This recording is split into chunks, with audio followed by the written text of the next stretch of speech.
Hi everyone, welcome back to my channel. Today I have a walkthrough for you. Now you may have already seen my staggered page album that I made for Graphic 45. And last year I did a workshop demonstration for Cool Cats Crafts. And an album I designed for them before was called Morgana, which was this square album kit with this aperture. Now the staggered page cover was the same dimension as a Morgana, just with a different spine size. So I thought, if I alter the distance between each page, could I make a staggered page album using a Morgana album kit? And the answer was yes. So I just changed the width of the spine. And if you'd like to make one with the Morgana dimension, so if you've got this kit already, I will link in the description below to the Cool Cats shop for you to get it, because you get the construction tape, you get nice thick pre-cut aperture album, and you get the acetate, so everything you need to make this album. So if you would like to make it, as I said, you can go to my Facebook page, because I'm not going to do a tutorial for this one because I already have, because the only difference is the width of these spines here. So if you need those dimensions, head to my Facebook group called Paper Crafting with Paul, go to the file section and you can download then a cutting guide just for this particular configuration. So I used Life's a Bowl of Cherries for this one. And as you can see, as you look through, you can see all the beautiful papers from this collection. And I've used one of the ephemera pieces just to add a bit of interest down in the corner. I used my foam miter technique to cover the cover. And I managed to get all the cover from one piece of 8x8. So I managed to cover all this using just one 8x8 pad.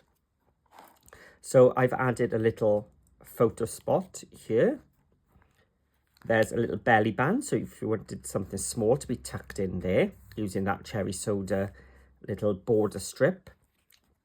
And each of the pages then opens up as well to offer you more space. So I did go crazy with the Cool Cats dies for this one, because it was a demo piece.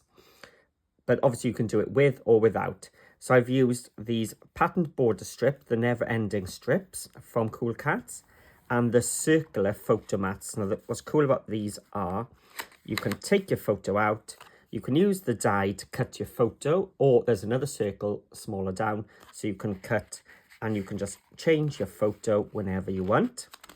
But also, when there's no photo in, you've still got all that patterned paper to enjoy. And then this was made into a pocket, so you can slide some photos in there. And each of the pages is a pocket page, so you can put photo mats inside there as well. Then on the back, I just did a deeper pocket here.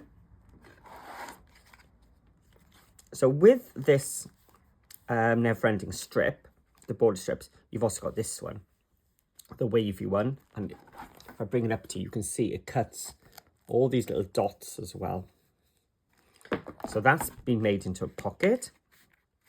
Again, all these pockets are the same ones I did in my Graphic 45 one, just with a bit of a Cool Cats little twist to it. And this one lifts up.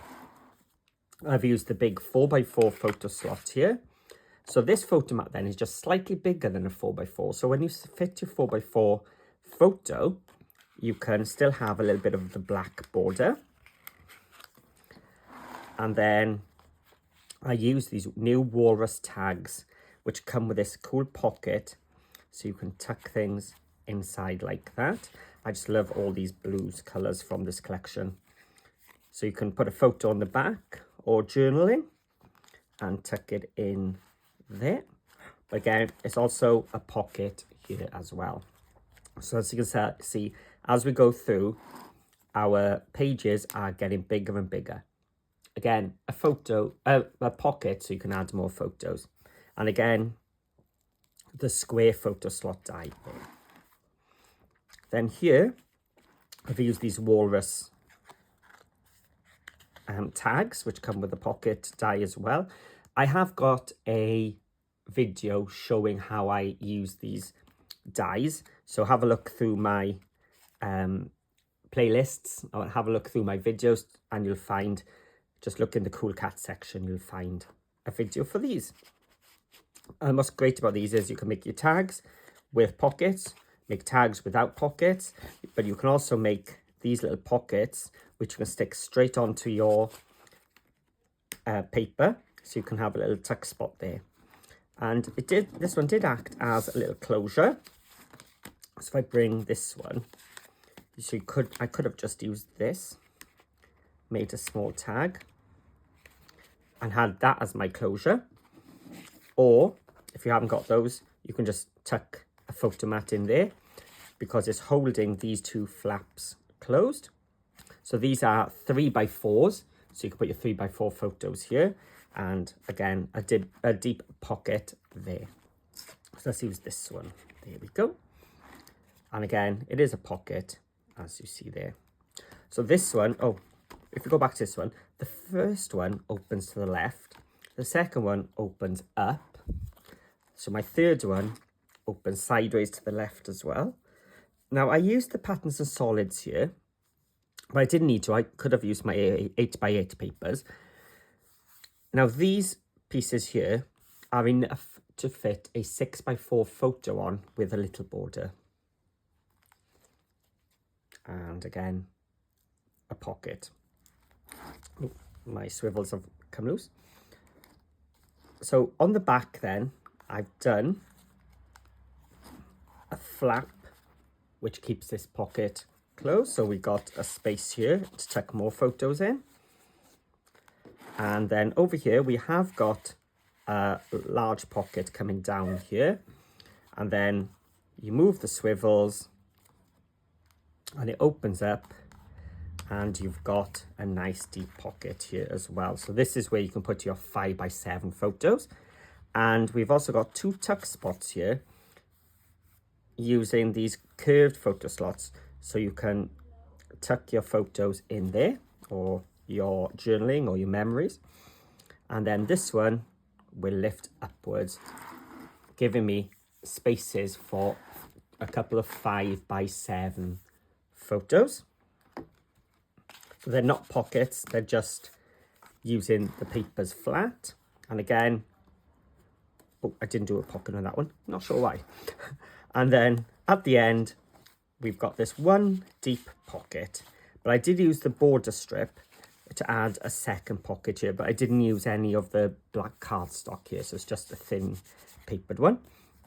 And just on the back, just a couple more pockets here, so some nice deep pockets for us to tuck lots and lots of photos and memories. So that is my Morgana version of my staggered page album. And as I said, the assembly for this is already up on my channel. It's just a slight difference when you do your base pages with the spine, but all that is in the cutting guide, which you can get from my Facebook group, Paper Crafting with Paul. So hope you enjoyed that walkthrough. I've got some white stuff. I think it's polystyrene from Christmas. We've got some kits available, so have a look in the description below, and I'm looking forward to seeing your versions. So thank you very much, and I'll see you all again soon.